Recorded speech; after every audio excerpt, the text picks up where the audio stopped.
Well, welcome to Session 3.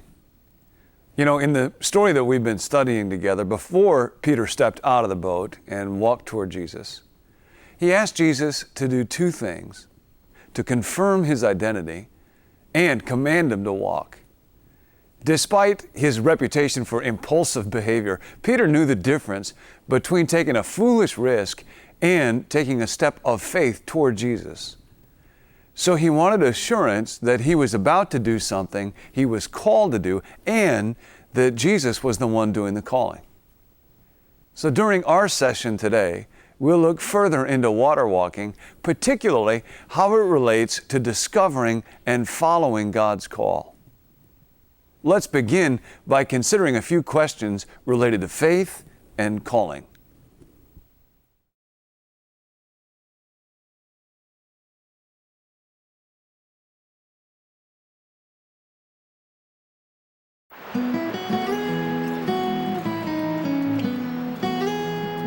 I want to start with a theological question.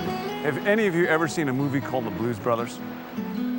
It involves these two characters, kind of wannabe musician felons who are on a task. And anytime somebody asks them about their task, they always give the same account as to what they're up to. Anybody remember what they say?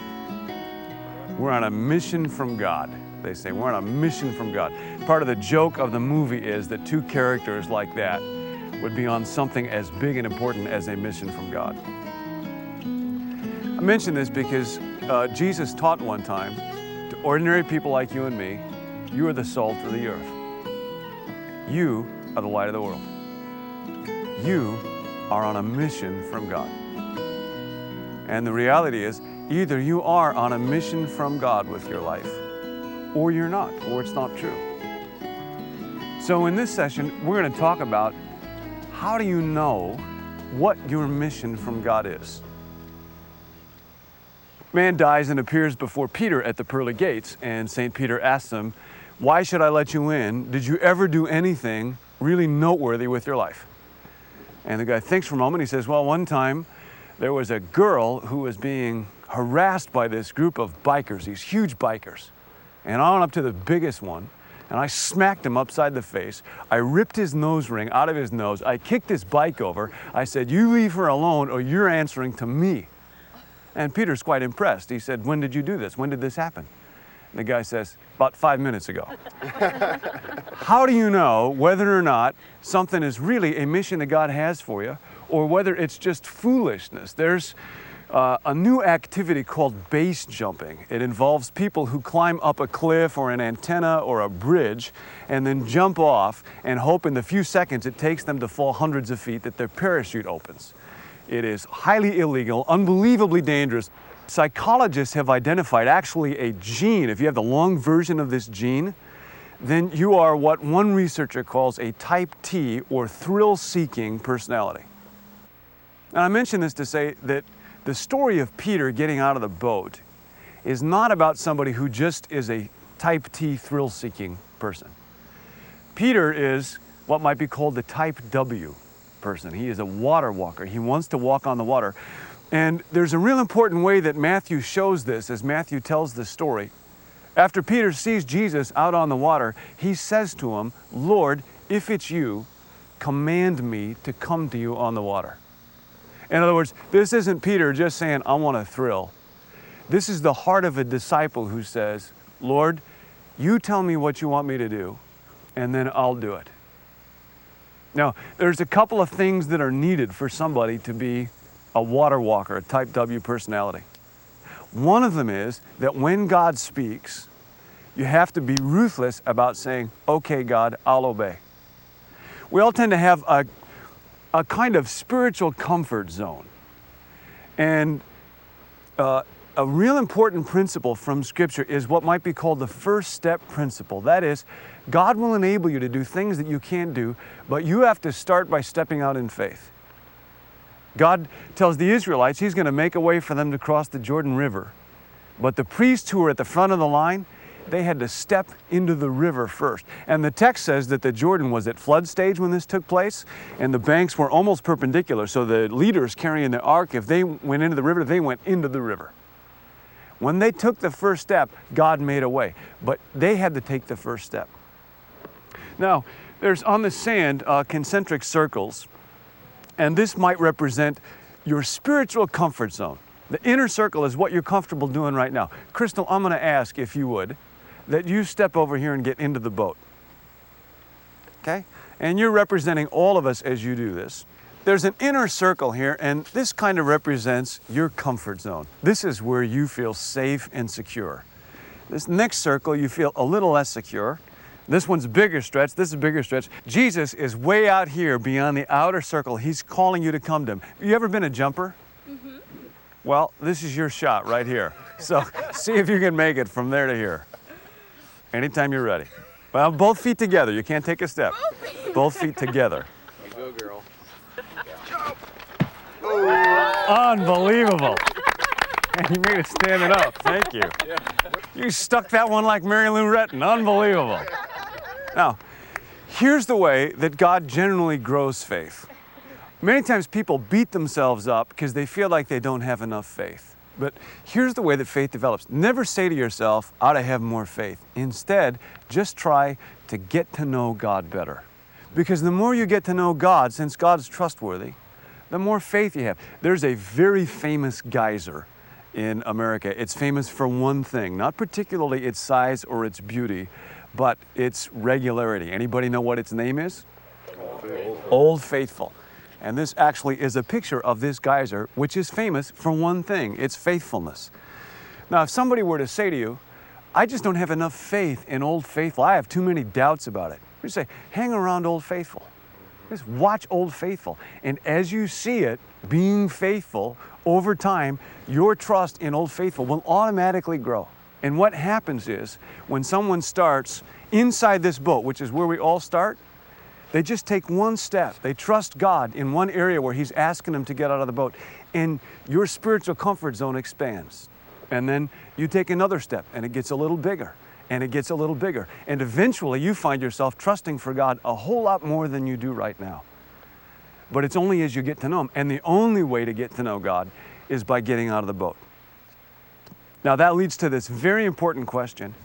How do I know whether any particular course of action is really God calling me, or is just foolishness or thrill-seeking? And I want to talk about a few ways to get a handle on this, because this is a very important issue for people. The first thing I need to do, if I really want to know how it is that God calls me, is I need to understand both what gifts God has given me, we talked about that in the last session, and what are my limitations. Now, I find a lot of times for people, it's much easier to think about their gifts than how they're limited. John the Baptist followers came to him one day, and they were all upset because they said, Jesus, the one that you baptized, is now teaching and preaching, and everybody's following him. And they didn't like that because they were following John, and they wanted to feel important, so they wanted John to be the number one attraction. And here's what John said. He said, I'm not the groom, I'm the friend of the groom. In those days, the friend of the groom was a technical term. The groom's best friend would guard the bride at the tent until the groom came, and the friend of the groom heard his voice. And then the friend would step aside, and the bridegroom would go into his bride. And John says, I'm not the groom. I don't have that gift. That's not my role. I'm the groom's friend. And now the groom has come, and he says, now my joy is complete. My joy is not the joy of the groom, it's the joy of the friend of the groom. And I will not lose my joy. You will not cause me to sacrifice my joy by envying somebody else's joy. I know what God has asked me to do and what God has not asked me to do. Another thing that's real important in discerning how has God called me is to get feedback from a community of people who know me and love me. In the Quaker tradition, this is called a clearness committee. The idea is when I'm not clear on what God's asking me to do, I get a few friends together. And most of what these friends do is ask me questions. To have a little clearness committee of your own can be a huge help in figuring out when and where is Jesus calling me to get out of the boat. Another key in discerning where's God really calling me is simply to ask this question, do I have a genuine passion for this? And Amy, you'll be passionate about something that Roger wouldn't particularly interest you. It's a wonderful quote from a writer by the name of Frederick Buechner. Buechner says, "Your calling is where your deep gladness meets the world's deep need." Last piece, to discerning, to getting wisdom in this business of where's Jesus asking me to get out of the boat, is just prayer. Just lots of prayer. It is to do what Peter did. Lord, command me. And I want to tell you a story about one of my favorite water walkers. This is a guy named Bob. Bob had become a Christian fairly recently, and he started meeting together with a man named Doug Coe. Doug has a ministry in Washington, D.C., mostly to folks that are involved in government or statecraft. Bob wasn't. He was involved in insurance, didn't have a lot of money, wasn't well connected, but he was real interested in following Christ. So he started meeting with Doug, and one time Bob came across this statement where Jesus says, "Ask whatever you will in my name, and I'll give it to you." And Bob asked Doug, "Is that really true?" And Doug said, "It really is. It's not like a blank check. You have to understand it with all the other scriptures. But yes, God loves to answer prayers." So Bob said, "Well, I got to start praying for something." Doug said, "All right, what would you like to pray for?" Bob said, "I think I'll pray for Africa." Doug said, "Well, that's kind of broad. Could you narrow it down a little bit?" So Bob said, "All right," and he chose one particular country. And Doug asked him, "You ever been there?" "No." "You know any people from there?" "No, I just want to pray for it." So Doug made a deal with Bob. Doug said, "You pray for this country every day for 6 months. And if nothing unusual happens, if God doesn't clearly answer your prayers, I will pay you $500. But if God does answer, if something does happen, you pay me $500. And if you don't pray every day, the whole deal's off." It's kind of an unusual approach to prayer, but Doug's kind of an unusual guy. So Bob starts praying for a long time, nothing happens. Then he's at a dinner one night in Washington, D.C. People sitting at a banquet around a table telling each other what they do for a living. A woman mentioned she helps to run the largest orphanage medical facility of its kind in that country. Well, all of a sudden, Bob just roars to life and starts pounding her with questions. She's been sitting there till then.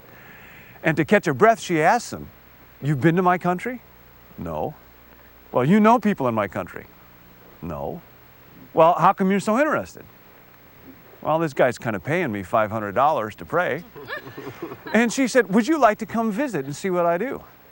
And Bob said, "Yeah." So Bob flies over, and he's appalled by the suffering and the poverty going on. He comes back to the States, and he starts to write these huge multinational pharmaceutical companies, because he's prompted to as he prays. And he says, "Every year you throw away millions of dollars worth of medical supplies. Here's a place where kids are dying. You ought to send your unsold stuff to them." And some of them do. And this facility ends up getting more than $1 million worth of supplies. Wow. I think one of the most exciting things that you can do, I hope you'll do it, is take the Bob challenge. Start praying for something and pray every day for the next 6 months. And if something doesn't happen, if God clearly doesn't answer your prayers, Steve will pay you $500. Oh, he may not. He may not. But I think God will hear. I think God will answer. And I'll tell you why. Because you are on a mission from God.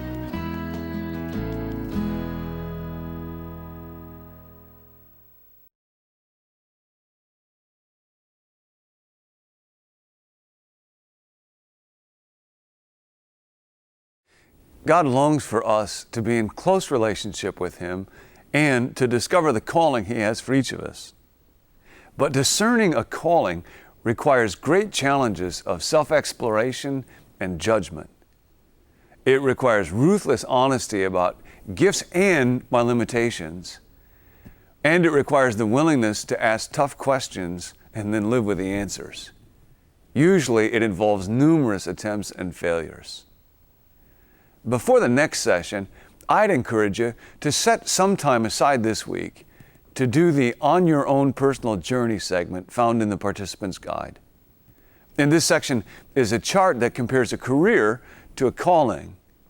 Where are you placing most of your energies right now? If you don't feel that you are living out God's calling for your life, start to think about some steps you might take to begin exploring what His calling for your life might be.